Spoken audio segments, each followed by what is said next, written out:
Welcome to Real Talk.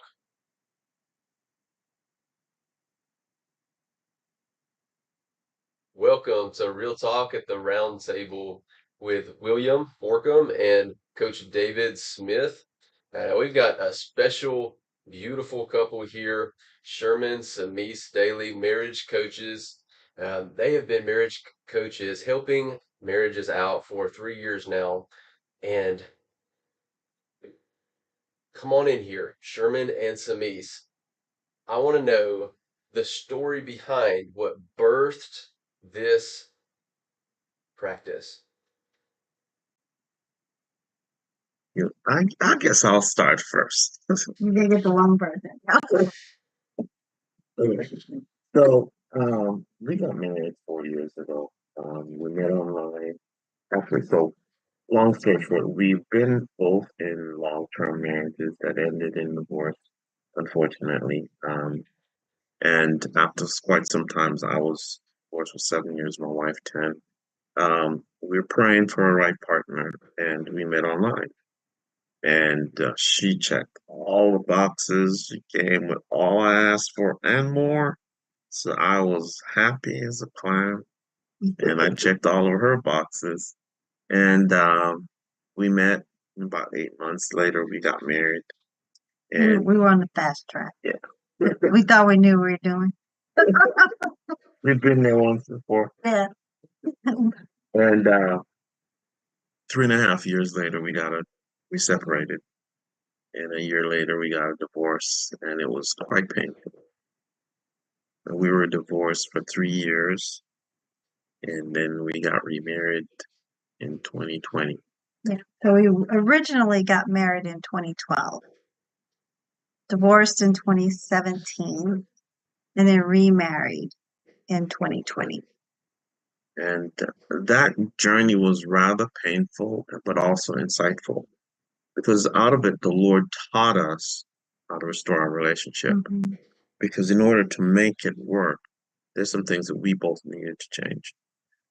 He spoke to us and taught us what we needed to learn, and we saw the significance of that. My background was in IT, and also I was an entrepreneur, and I saw the opportunity in the marketplace because I was in the marketplace looking at the needs that businesses have, and I started to realize, wait a minute, what I was going through, I wasn't hearing in the church. I wasn't hearing, there's hope, there's victory. We're in a world now where the divorce rate is, almost 50%, they say. And, you don't hear anybody talking about you can fix your marriage. I mean, at least I didn't. There's people out there saying it, but Mhm. big mantra is, go find somebody else. Just pack up and go. But in our scenario, it was difficult because I remember saying, Lord, what do I do? She's everything I asked for.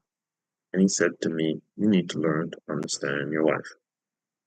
And that was what helped me in the journey back into the relationship, because I started to study and learn about relationships and, go on, forgiving, understand what was my responsibility. And I found that that advice still works today. It doesn't matter who you are. Understand your spouse is huge. But you wanna bring in your side, huh?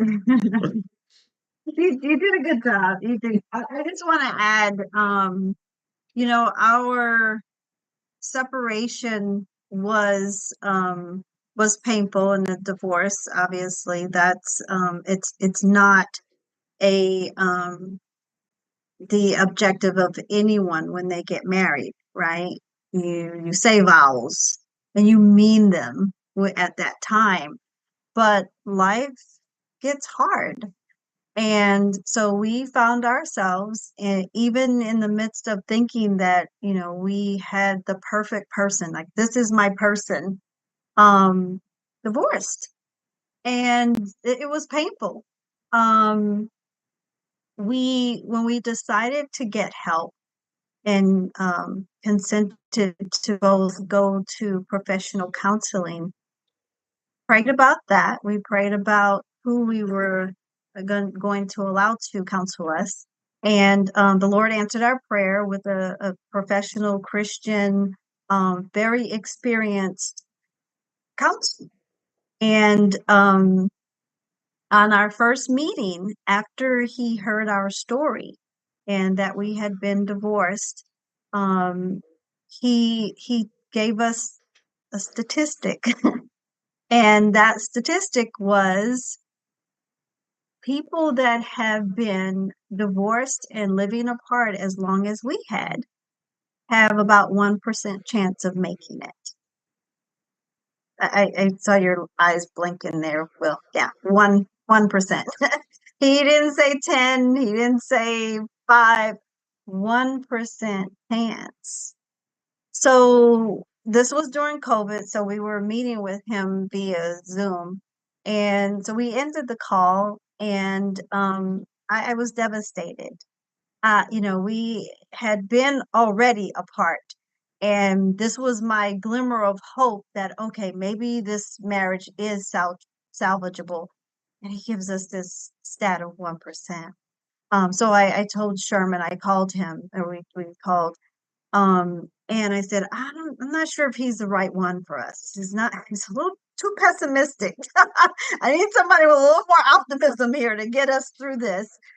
Well, Sherman said that he had a different perspective. He said, Semise, I think what he's saying is if we're going to make it, it's going to be work. And it's going to be work on our part, not his, but we were going to be the ones that have to do the work. And that's what started our journey and just learning about relationships. There was so much that started, it sparked, and we realized how much we didn't know. And that's what we kind of we we're getting a repeat, but hopefully that doesn't continue.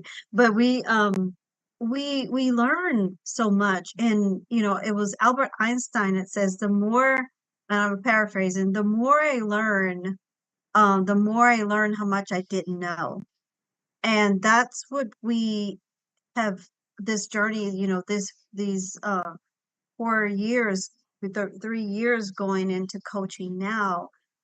We've learned so much. And so both of us have a ministry mindset, and at the heart want to serve. And so, the Lord impressed upon us, I kind of simultaneously, okay, well, we need to teach other couples. People need help. And so, that is, the foundation of what we do, why we coach couples. We still get coached. Because it's an ongoing You don't cry. process. Life happens. And people are people, and hey, since the fall, we have had enough time to really mess things up. And it's a journey. It's hard getting back to God's original design for marriage. So, and we just have a passion about helping couples to try to grow back closer to one another, and to be what God is calling them to be in their marriage. And one of the big things we see is marriage has been around for thousands of years. Millions of people have gone through it very successfully. Okay. And there's also been a ton of people who truly failed at it. And you ask yourself why. Some people nowadays, people think, we don't need to get married anymore and all this stuff. And there's a whole bunch of different ideas. And the reality is, if you think of it, most of history, marriage has been arranged, and they've been successful. So you didn't even get to choose your partner, but they still end up successful. But the thing where I'm going is what I want to share with this. Okay, we make the assumption just because we grew up in a home and we saw our parents being married and we saw other people being married that we know how to do it. It's assumed by everyone that there's no skill required. And the reality is, there's a lot of learned skills It's not natural. No. And you learn that in marriage. You learn how to be selfless is what makes it work. And the truth is, most of us, we live in a selfish world right now. Everybody's about me, Mm-hmm. right? And you hear it when they're getting a divorce. Oh, he didn't take care of my needs, she didn't do this or whatever. But it's always about what the person didn't get. Yeah. And the reality is, most successful marriages are the ones where both partners are selfless. But guess what? You got to learn those skills. Yeah. How do you talk to your spouse when you're hurting? You know, how do you meet their needs when they can't see? Okay, when things are rough for them, when things are rough for you. How do you navigate that? What do you do when circumstances blindside you that you didn't plan on? Typically, what we do, we beat up the person that's closest to us. So, I mean, the reality is we need to learn what it is, what it takes to have a successful marriages. And people settle. We settle nowadays. If you look at most of marriages, they settle. They aren't doing things to improve their marriage. It's like we get married, we put the ring on, we have the 2 kids, and life is just supposed to be perfect. Where else in life does that happen? You don't just show up at your job and you're perfect. Every area of our lives down here, anywhere area where we're successful, it requires effort, intention, Mm-hmm. and some form of training. Right. But when it comes to marriage, Learn skills. yeah, raising kids, it's like you're supposed to know. Anyway, before I get into a sermon, So let me ask you a question. go ahead, shoot. Definitely with marriages, you guys do a great job. It's wonderful. Somebody that's not married yet, they're engaged. Okay. You coach them and stuff like that for when they get married and they have a successful. Okay. Are you asking if we coach non-married couples? Is Yes. that the question? We don't. We have a couple that we talk to, but we stay mainly on the marriage side. Yeah. Our business is marriage focused. Right. We do try to encourage our single dating. We at our church we have a singles and dating group that we make sure that they get plugged in. If they are really engaged and on their way to marriage, we make sure that they go through a marriage prep course.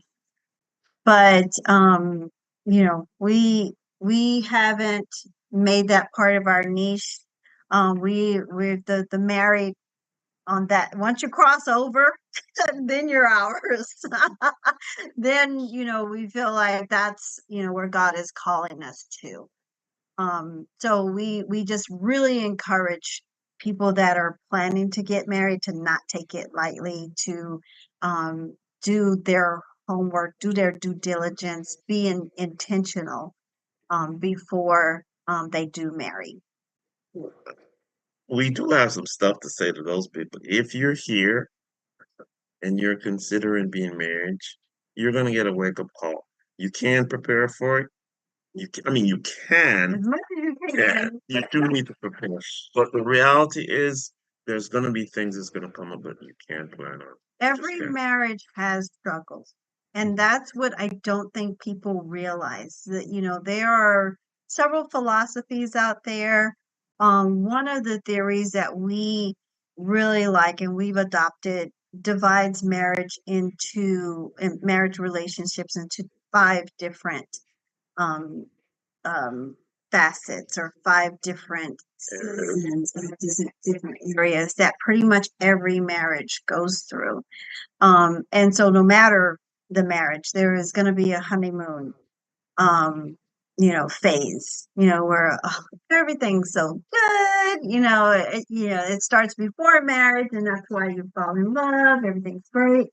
And then at some point, every marriage hits the power struggle stage or conflict stage. And then, the wake up is here like, oh, I don't really like the way he does that.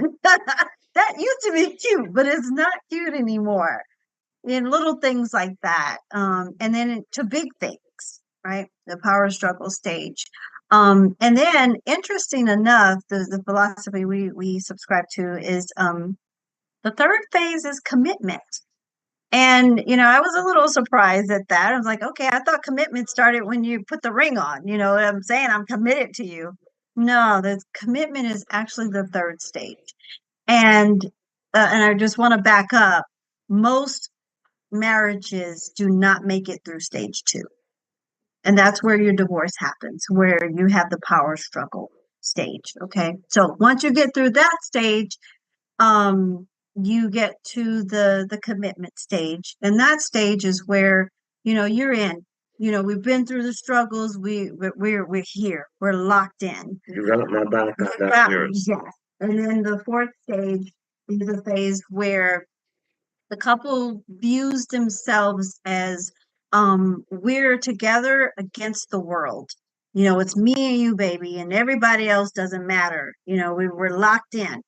Well, that's not the final stage. The final stage and the ultimate stage of marriage is when the couple is together, but then they view the world as okay, we need to be in the world, and maybe the purposes in the marriages start to God wants. what does God want from my marriage? Is my marriage to like our marriage is a ministry?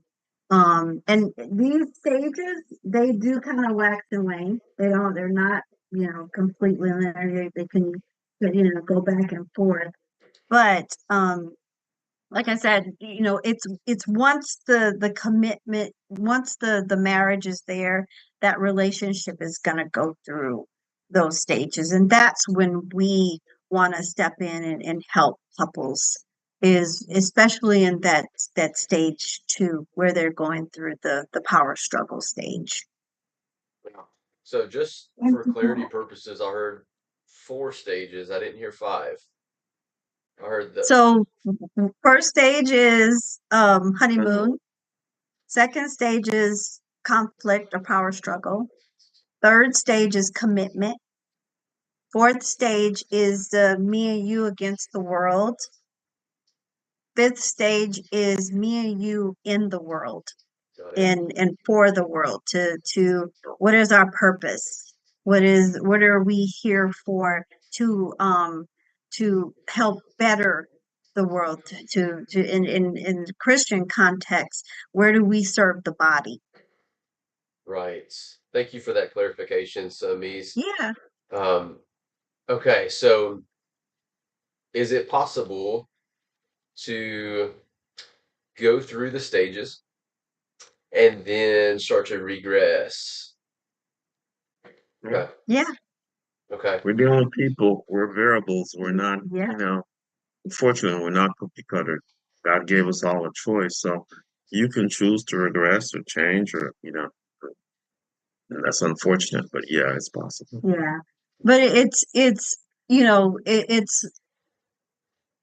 more marriages are more successful after they've gotten through that stage, that second stage. Even if they go back a little, they're going to have struggles. We're going to have conflicts, right? Christ said that we're going to have troubles in this world, but he said, take heart, right? Be of good cheer. I've overcome the world. So yes, we're going to have the struggles. We have power struggles still, but we passed that, where the power struggles, they're not going to make us dissolve the relationship anymore. It's not the end of the relationship just because we're having a conflict.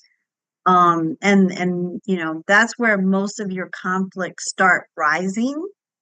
But once you know how to navigate through the conflicts, and that's, like I said, that's where typically we are seeing couples coming in, because they're hitting a difficult area, and they don't know how to solve it. They don't know what to do, and they don't think that it's solvable. And I So, gotta say something. Go ahead. Go no, ahead.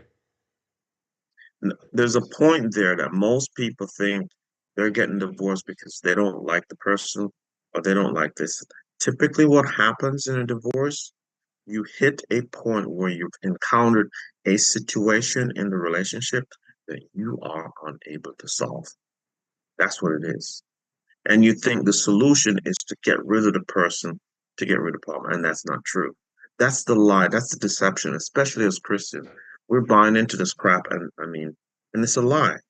Okay, you just because you've hit a problem that you can solve doesn't mean it's not solvable. The truth is, you don't know how to solve it. That's why you want to get out. Hmm. But it's solvable. It's just that you don't know. And we're afraid to admit that we can't handle something and we don't know how to do it. And we're not willing to go out to seek a solution. There's many marriages that's gone to the brink of death and been restored. Okay. And it can be. Okay. The question is, are you willing to do what it takes to That's make the it part. right? Hmm. That's a challenge. It takes intentionality. It takes work. Like I said, our coach told us, our counselor told 1% make it. It's work. It takes intentionality. It takes learning. It takes not just learning, but doing what is learned. It takes a lot of humbleness. It takes a lot of humility. It takes, like Susan said, being not self-centered, but other-centered. Um, so that doesn't come natural for us. It takes a lot of unlearning our old habits, and changing bad habits and old habits mean, renewing our mind, changing our mindset, Yeah. seeing the other person's perspective, being empathetic, being compassionate. So there's a lot that Yeah, goes for into sure. marriage, right? How important was it for you both specifically when you went through the separation and divorced? How important was it whenever you were going through that to have that support system that was going to pour into you, that was going to guide you, right, in your state of vulnerability and brokenness? How important was that in the fact that you're together right now? I would say that's very important. I would say we didn't have that. We really didn't have a, a lot of um community around us, um um cheering for our marriage. But it is very important. We didn't have a lot. I mean, I could speak for my side. I did have I did have some, though.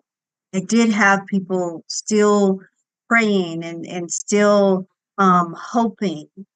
But at that point, actually, I had checked out. I felt, you know what, this is done, moving on now. Um, but and I can't speak for Sherman's side, um, but we do try to make sure our couples know that we are for their marriage. We've been accused of being for the other spouse at times, and we have to correct them. No, we're not for your spouse. We're for your marriage. And we try to make sure they know that up front. We're fighting for your marriage. You're going to be the ones doing all the work and doing what it takes. We're here for your marriage. We're here for what God wants. And we believe that is for your marriage to thrive and to flourish and to be everything that He has created it to be. So we're not for either one of you. We're for both of you together in a healthy relationship. There are times when separation is necessary, and we do recommend in um, instances of abuse, of either even verbal abuse.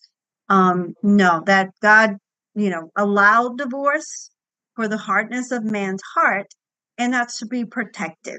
If there is, mistreatment, that is not a situation that we recommend people to stay in until there is help and there's restoration, there is healing that happens. and there is accountability for behavior. So I hope I answered your question. On my side of it, even though we were divorced, as far as I was concerned, she was still my wife. I never checked out. And Did you have community though supporting that? I think is what he was asking. Because not he was a pit bull on it. He was like, no, you're my wife, and I'm like, no, I'm not. And and it's I can tell you amazing. where that It's amazing in that how our perspectives are our reality in that moment. Because, like you said, Samise, he's a pit bull, and he's like, "You're mine. I'm here. I'm going to protect you. I'm going to not let go of you in this moment, right? I'm not going to step out. I'm not going to check out." But then you're probably thinking, "This control freak, right?" I mean, really, like, yeah. I mean, our perceptions are our reality. So, yeah, come on in here, Yeah, Sherman. she was like, I'm done. You're toast. She was done with me. But I continue to pray for him because I continue to love him as a brother in Christ.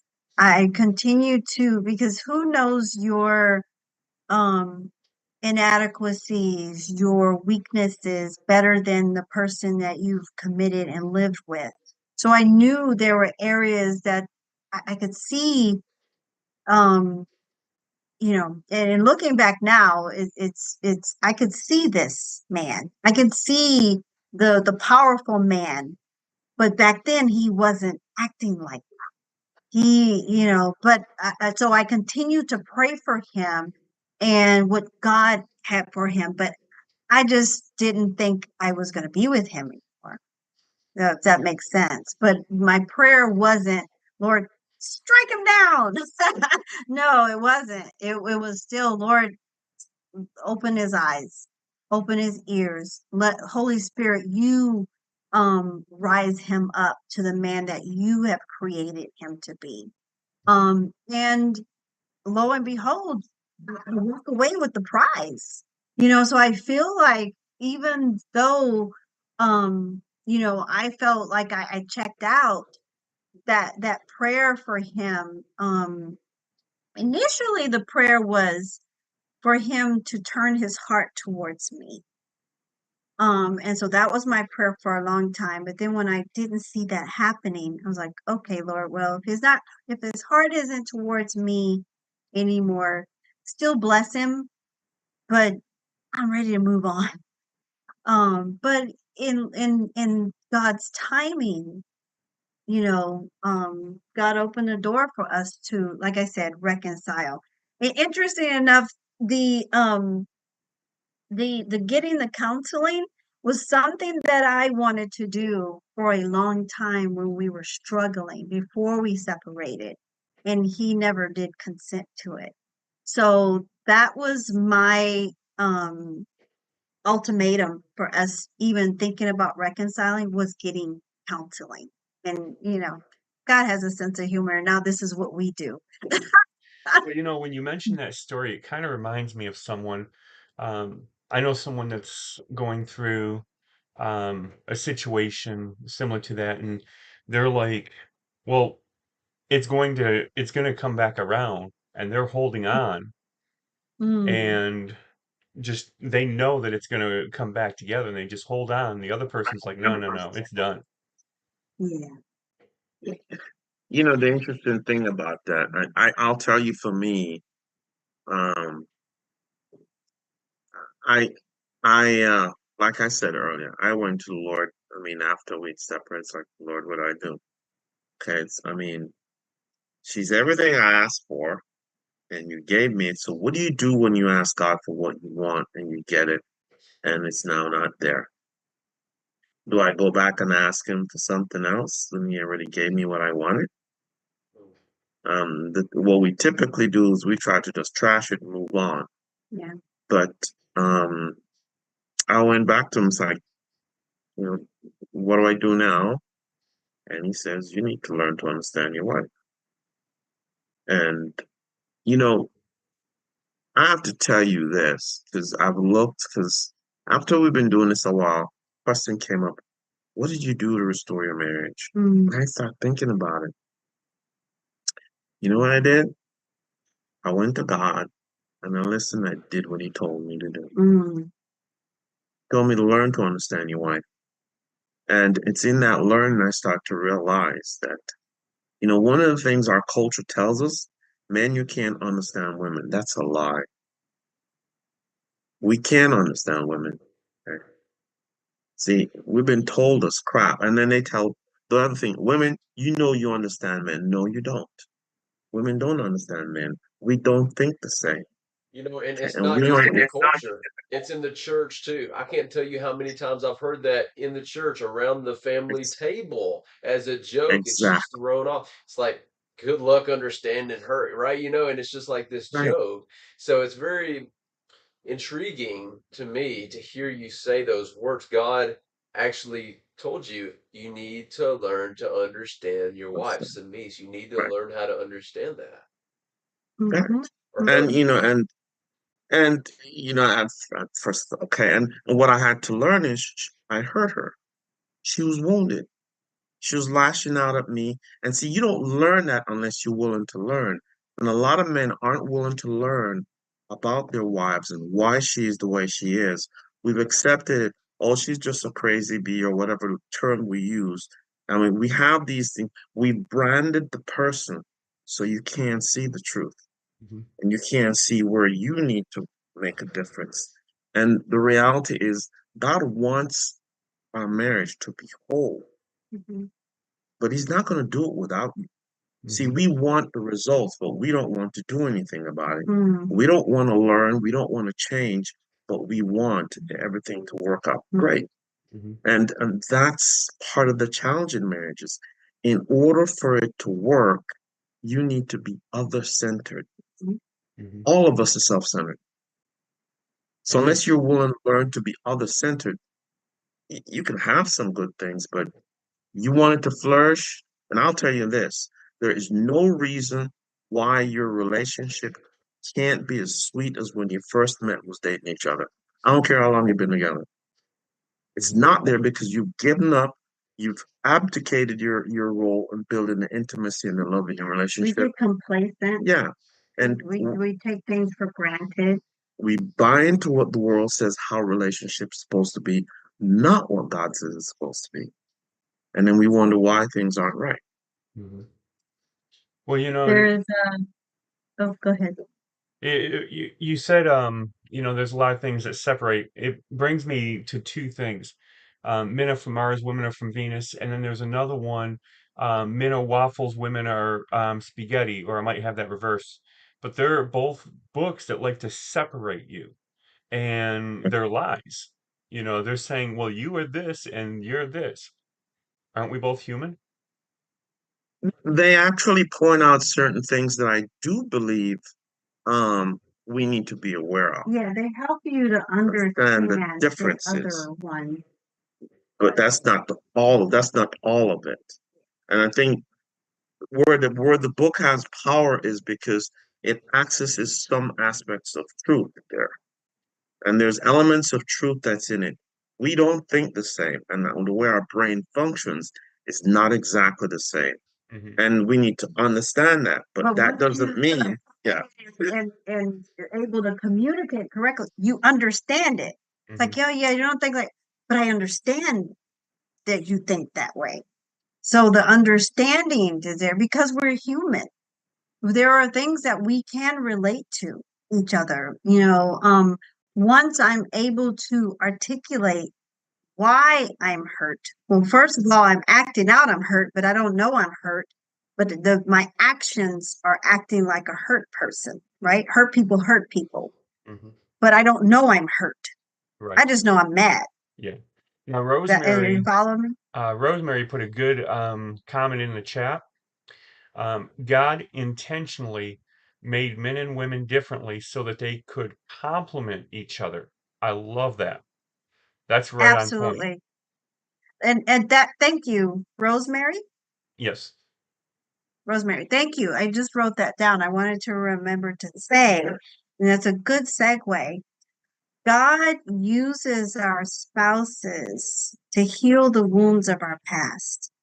So your spouse is strategically positioned anointed, commissioned to help you to heal those things from your past. They see your weaknesses as strengths as well, but the weaknesses, your spouse, that's their job to help heal those. And so once, you start getting in a relationship, you're building intimacy, you're building vulnerability, you're able to see that in each other. Sometimes that hurts. Sometimes it's uncomfortable. But God uses that to build that person up, to change them into who he wants them to be. Yeah. So he's got to, and it's usually an opposite thing where my strengths are. That's where where he needs strengthening. Where his strengths are, they're things that I'm struggling with. And so they seem like they're opposite, and they seem like they are the obstacles, and they are the struggles and the trouble. It's actually strategically designed like that. In That C.S. makes sense. Lewis's wonderful book, The Four Loves, he talked about the four loves in the Greek: philia, brotherly love; eros, the love between the sexes; storge, familial love; and agape, godly love or charity. And something that he remarked on charity, he says we all have a predisposition to reject their charity, just to reject it. So we don't want to feel like charity. We don't want to feel that way. And it goes right against our relationship with Christ. So, how important is that one on one personal relationship with Jesus for Christian marriages? And relate that with your spouse, because something that you said, Semise, you said, where I'm strong, he's weak. So, in our weakness, he is Sure. strong. So it's got to be Yeah. similar. It's not that your spouse is God, okay? But Right. it's got to be a similar feeling, because I've got to swallow that humble pill and say, okay, this is an area of weakness for me. Samise has Mm, got this. Samise understands this. I'm going to mm, rely on her, right? And then vice versa. Samise, you're in that mm, position. This is an mhm, area of my weakness. Sherman's got this. I'm going to rely on mhm, his, like, you know what I'm saying? mhm, So you're mhm. operating Right. in that complementary team. Absolutely. And I do want to ask the question, but first I don't want to ask you too many questions. My mind's just going. So how important is that one-on-one relationship with Jesus? It's funny that I'm smiling ear to ear because we're sitting in our office right now. We just had a conference with our pastor, and that's what we were saying. That is the most important thing, Will, for an individual, especially Christians. We don't see how people make it without Christ, without God, without the Holy Spirit, without the power, that dunamis power, right? But this relationship here, you need it. And we spend a lot of time with this, with our couples, because it's gotta come here. When I'm pissed off at Sherman, I gotta go to Abba and say, Lord, I need help. And when I have this time with Abba, then he's like, well, what did you tell him? What was my, so yes, that relationship is with it's got to be vertical here. Then that's going to spill over to this relationship, and we're going to be able to, and then when it's really awesome, right, we go together to Abba, right, we take it together. So it is essential for Christian marriages that you have an individual, personal relationship with Jesus Christ. You can't make it without that. I was just was coaching with a young lady, and her husband is calling her out of her name quite frequently, and it's not pretty. And it's like, well, what what does what does God say you are? Who does God say you are? So is what he calling you, is that in line with God? You got to know who you are.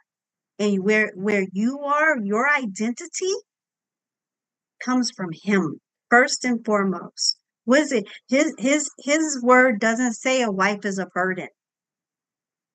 What does his word say? She's a crown. She's a gem. She's a good thing. And so our whole session, we ask our couples, okay, what are you taking away? That's one of the things she took away is, who am I? So when the enemy uses other people, and sometimes he uses your spouse, even, because they're the closest ones to you, right? People that are closer to you are the ones that can hurt you the most. So he's gonna try to get there. And even that, like, no, I am a child of God. I am a queen. I am a child of a king. And so these words that you're calling me don't line up with who I am. And the only way I can know that is if I'm spending time with my Bible, right? If I'm developing my relationship with God, then I know who I am and whose I am. And so much more, right? So yes, that's my take on that. We and like I said, we spend a lot of time here. So let me add what she just said was huge in terms of the relationship with God. Okay. Mhm. A lot of us, we're Christians, we check the box, we go to church, I'm a Christian, blah, blah, blah. You do the Sunday thing. Okay. But here's the thing, in order for the relationship to be real, you gotta take Christ home with you. Mhm. What do you do when my spouse is angry at me? Mhm. What does she do when she does things I don't like? What do you do? Okay. Do you react out of your flesh, or Mhm. do you consult God for guidance? Come on. I mean, and see, is our Christianity real? And Mhm. when I read the Bible, how God says we're supposed to be, if you are doing that, there's no way you should be ending up in a divorce court. You're not doing it and you don't read it. The truth is, he tells you how you're supposed to be, you know. And when she says or does something I don't like, what do I do? You know, what do I do? I have to make a decision. And in those times, if I'm in my own emotions, I'm unable to act and react properly. One of the things that they tell you in order to deal with the relationship, to resolve it, is you got to self-soothe. In other words, you got to calm yourself down. Yeah. Where do you go calm yourself down? You know what most people do? They drink, they find a vice, they do sex, whatever, drugs. We find things to calm ourselves to make us feel good. We want the pain to Right. stop. We want, whatever it is that's uncomfortable. Guess what? That's what God's for. Yeah. That's what If, Sherman, we just did a workshop, and yeah, Sherman's like, let God be your vice. he's the one that Go to God. go to him. Something that you said really hit a spark. One of the things I love telling people, we need an ever-growing personal relationship with our Heavenly Father through Yes, Jesus Christ. You said that. yes. And when you said that, that sparked me. It also brings me back to when we talked about the 5 different areas, the honeymoon, the power struggle. Mm-hmm. I want to stay in the power struggle for a second.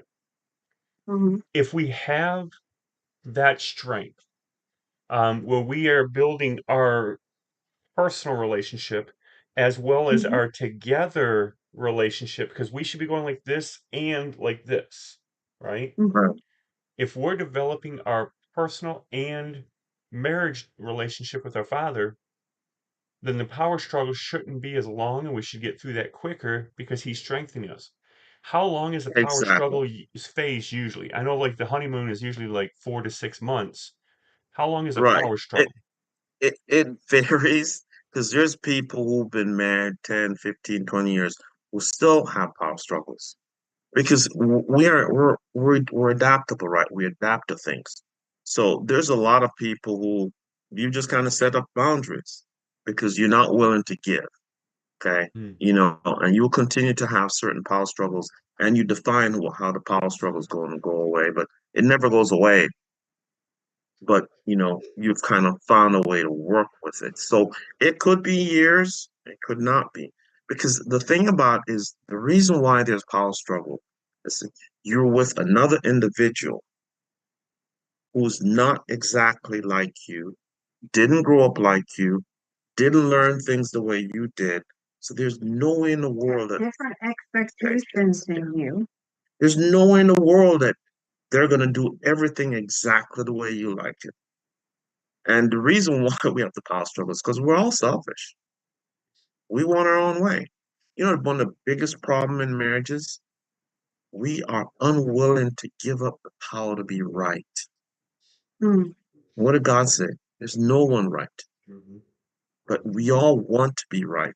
My way is right. No, your way is your way.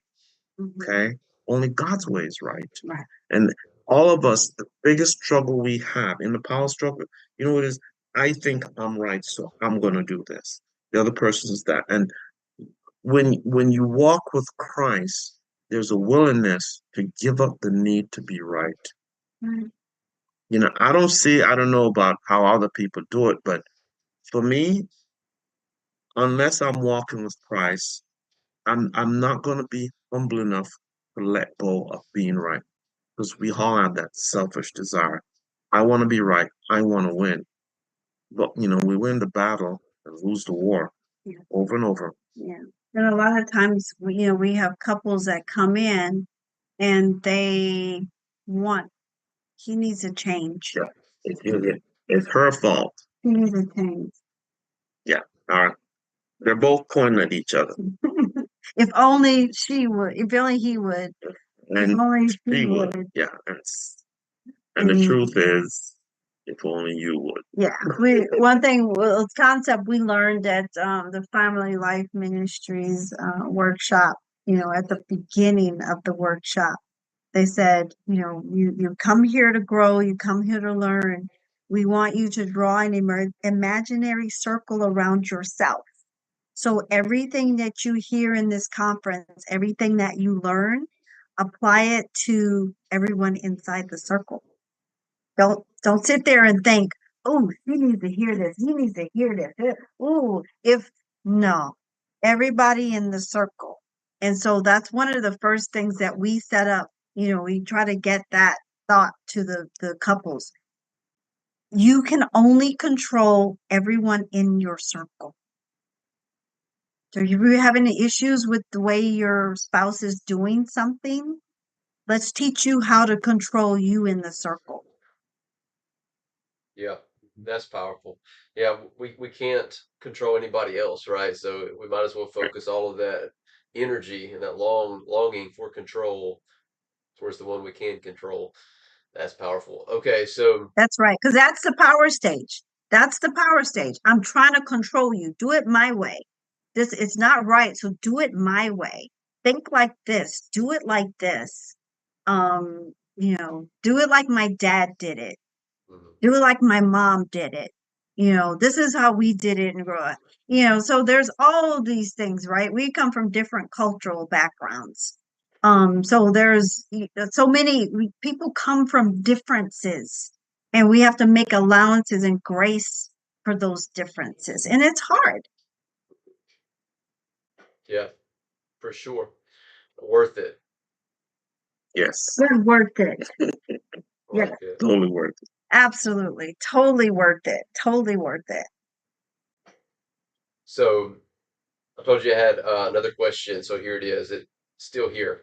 I was talking to God, in my mind, if you want me to ask, then just Uh-huh. give it to me. And here it is. So, Sherman, when you were as a pit bull, He still is. in Semise's words, right? Yeah, but in that stage, and you were holding on to her, speak from a practical point of view to that man, right? Or maybe it's to that woman, but say it to the man because you're a man, right? You're a man. So speak from your own perspective on on how hard it was to let her go because you did have to. You had to let her go. She wanted to go, and how important it was to maintain that, even though you let her go. I'm really not letting you go. Come on. So it's simple like this. Okay. I'm gonna be honest with you, it was very hard. I'm not gonna lie to anybody here to tell you that, you know, what God asks us to do isn't always easy, Easy, but but it's it's always always beneficial. beneficial. Okay. And in that time, I mean, it was my choices and her choices in terms of things that we did that destroyed our relationship. But to to speak to where I was at, and you know, I made a commitment to God when I married her. Um, and I believe wholeheartedly she was who he brought into my life. Okay. So I was going to honor that commitment. The one of the hardest things to do is to continue when everything else around you says no, everyone else around you says give up, everything says let go. You have to have a conviction. There has to be something that gives you the strength to go forward. Okay. My strength was I went back to God and asked him, what should I do? And he told me. He didn't tell me, he told me, at least what I understood, he was saying, you need to learn to understand her, right? And that's what I was going to do. And it didn't matter what the court said.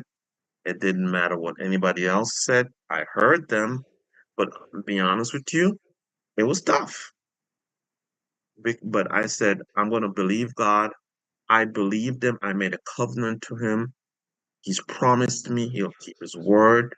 So it's either going to be what I feel or what I believe. And a lot of people who are in this spot, they're afraid to believe the God of the universe who created everything, who created marriage, who knows how it works, how it functions.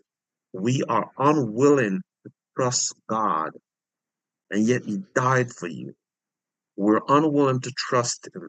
We're willing to trust Him that He's going to take us to heaven, but we can't trust Him that He can change someone else's heart towards you. So the bottom line, really, at the end of the day, it was a fight within me. Am I going to trust Him or not? Mm. And I made a decision, I'm going to trust Him. And it wasn't easy. There's times when I saw females I was attracted to.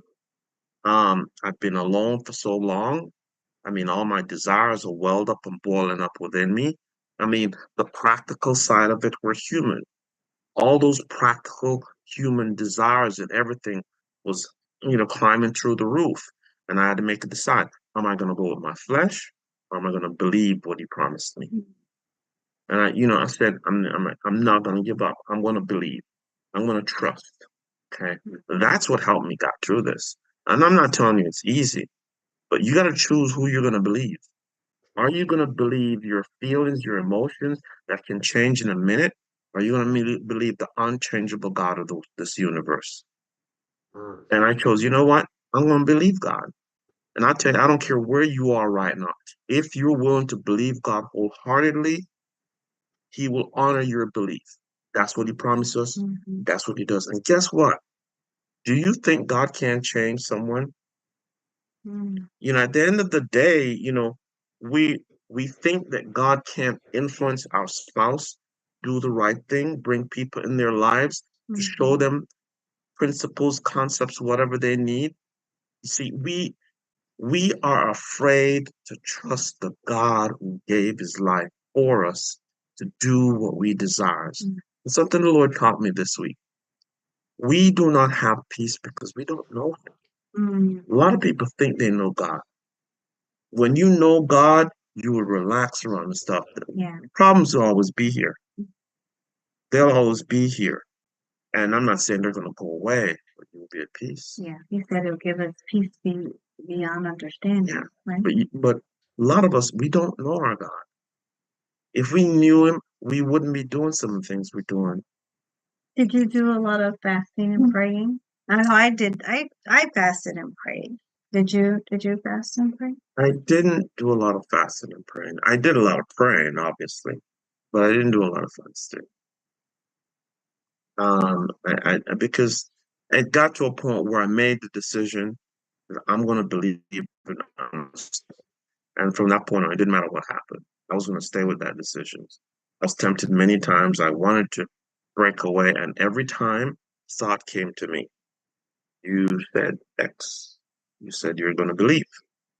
That was the end of that temptation. Mm. I just went back to my thought. I mean, once you make the commitment, stay with it. Yeah. Stay with it. If you made a commitment for God, God honors his covenant. I don't care what my spouse did.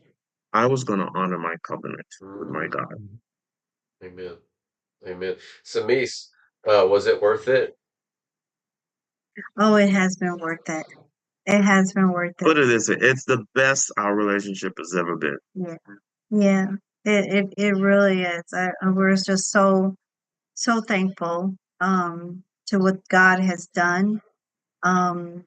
It if you would have asked me 4 years ago, no, I was like, nah, that was a nice brother, but moving on. But Um, it's funny you say that, because it was worth it, and it was worth having you on this podcast as well. And we're in the last few minutes of closing up. But I did want to mention you have a website that you want to share. Yeah, I think it's in the link below. It's restoredmarriages.com /survey. We're giving around a free survey. You can take it on your relationship, get a free free consultation. copy. If you got questions, we got answers. And if we don't have it, we know who does. Um, We're yeah. so yes, that's very powerful. And for everybody watching this, make sure you look in the description. The link is there, and they will definitely help you out. If you're in a marriage, it's going to help you. If you're just about to get married, they can help you. If you get married, you can sign up with them, and on your honeymoon, they can help you out. But you have to at least be in your honeymoon. So we do thank you guys for coming. And this was so good. We might even get you again later on down the road, because this was Every phenomenal. time. We'd love to come back. Yeah. We coach marriages. You don't have to be at the brink of divorce. Yeah. You come learn Mhm. before then. What to be able to learn the skills needed.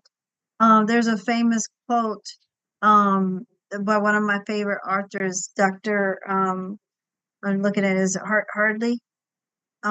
He said in our society, and I'm gonna paraphrase really quick. In our society, we don't realize we're not prepared for the complications of a relationship such as marriage. We are not prepared. We are not, we're not trained, right? And it takes training, and that's why we see so many divorce rates. Mhm. And I want to say something that talks to the points, the three major things that we address when we work with couples. One, your needs. Mm-hmm. Okay.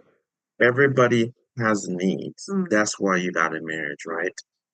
So we address the needs. Okay. And we start with the needs, and then we look at your mindset. Mm. Okay. How do you see yourself, spouse, meeting those needs? Because everyone gets divorced. What they always say, my needs weren't being met. Right.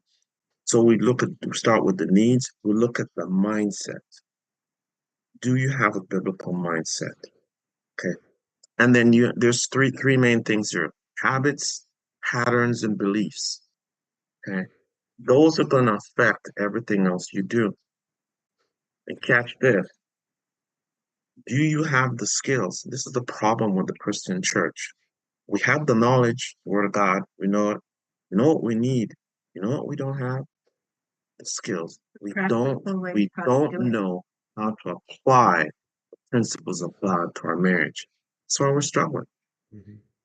We work with couples. We address those we start with the needs because that's what everybody's screaming about. Look at how they see the world, see the principles of God, how it impacts their relationship. Okay, look at how their skills. How do you communicate? Communication is the tool. We teach people how to Right. communicate. They screw it up because we don't know how to use the tool. You know, it's so your partner couldn't hear you. Yeah, because if you can't, every problem starts with a communication problem. Because if you can't communicate your need, they're never going to be mad. You know, we don't know how to communicate in loving ways. Yet God told us how to do it. How do I put it? We're very abrasive in many of our communication. There's a book called Nonviolent Communication. We communicate very violently with each other a lot of times. Yeah. And then we wonder why the person doesn't love you. Yeah.